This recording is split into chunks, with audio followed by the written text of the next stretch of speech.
Supreme কোর্টের রায় নিয়ে উপরাষ্ট্রপতি ও বিজেপির কেন্দ্রীয় মন্ত্রীদের সমালোচনায় উপযুক্ত জবাব দিলেন এবং দেশের প্রধান বিচারপতি বি.আর. গাভাই। প্রধান বিচারপতি এক অনুষ্ঠানে পরিষ্কার জানিয়ে দিলেন, দেশের আইনসভা, জনপ্রতিনিধি ও বিচার ব্যবস্থা সকলেই সংবিধানের অধীনে কাজ করে। দেশের সর্বোচ্চ স্থানে অধিষ্ঠান করছে সংবিধান, জানালেন দেশের প্রধান বিচারপতি বি.আর. গাভাই।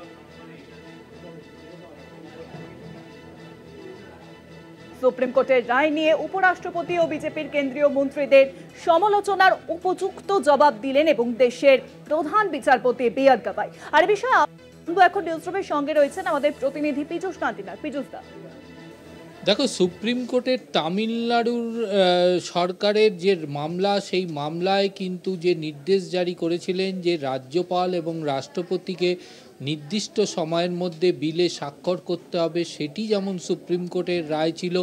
পরবর্তীকালে ইলেকশন বন্ড নিয়েও কিন্তু সুপ্রিম কোর্টের রায়, যে রায় বিজেপির নেতৃত্বের যেমন খুশি হয়নি, পাশাপাশি উপরাষ্ট্রপতি জগদীপ ধনখড়ও এই রায়গুলি নিয়ে সমালোচনা করেছিলেন।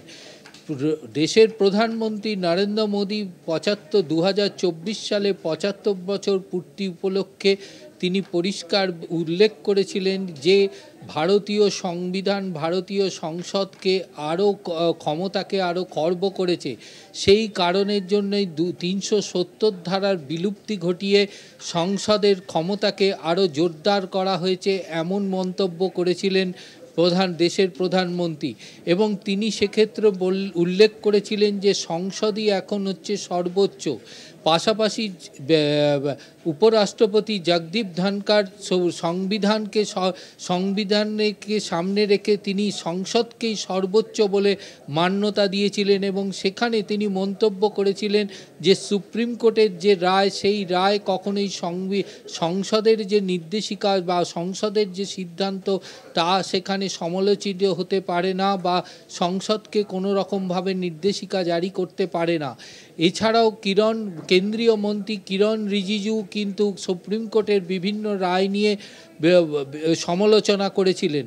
শুধু এরা তিনজনই নয়, বিজেপির বিভিন্ন নেতৃত্ব সুপ্রিম কোর্টের ভিন্ন রায় যা নাকি সরকারের বিপক্ষে গেছিল তা নিয়েও মন্তব্য করেছিলেন।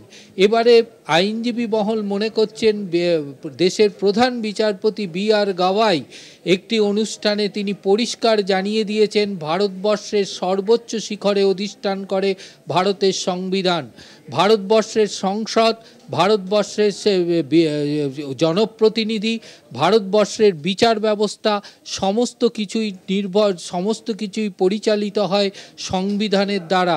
অর্থাৎ প্রত্যেকের যে কাজ, সেই কাজ সংবিধানকে সামনে রেখেই করতে হয়।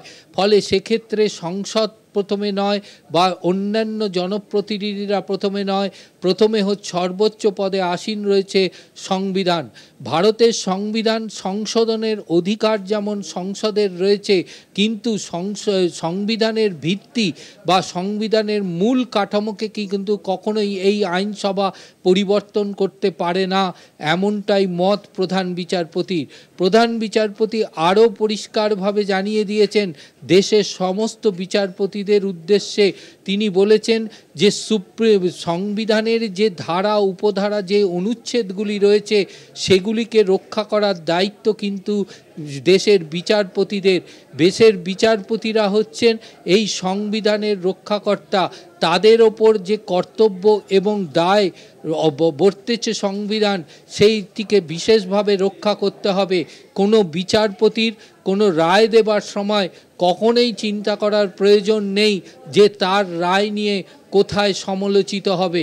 সুতরাং এর থেকেই পরিষ্কার, আইনজীবী মহল পরিষ্কারভাবে উল্লেখ করছে যে বিজেপির বিভিন্ন নেতৃত্ব এবং উপরাষ্ট্রপতি সুপ্রিম কোর্টের বিভিন্ন রায় নিয়ে যে সমালোচনা করেছিল, তার যোগ্য জবাব দিয়েছেন দেশের প্রধান বিচারপতি বি.আর. গাভাই।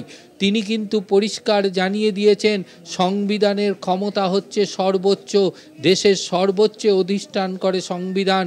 সংবিধানের ওপরে কখনোই সংসদ বা জনপ্রতিনিধিরা হতে পারেন না।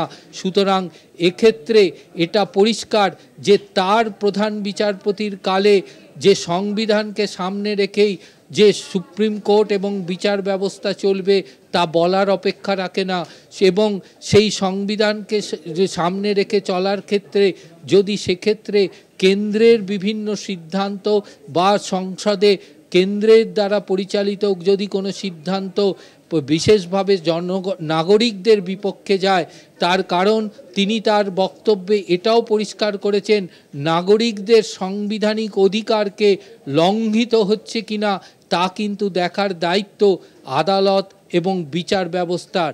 অর্থাৎ নাগরিকের অধিকার যদি লঙ্ঘিত হয় সেখানে যে সরকারই থাকুক না কেন তা সুপ্রিম কোর্টের দ্বারা প্রতিহত হবে সেই কাজ, এটা কিন্তু দেশের প্রধান বিচারপতির বক্তব্যে পরিষ্কার হয়ে গেল। অনেক ধন্যবাদ পীযূষ। নিউজরুমের সঙ্গে ছিলেন আমাদের প্রতিনিধি পীযূষ কান্তি নাগ।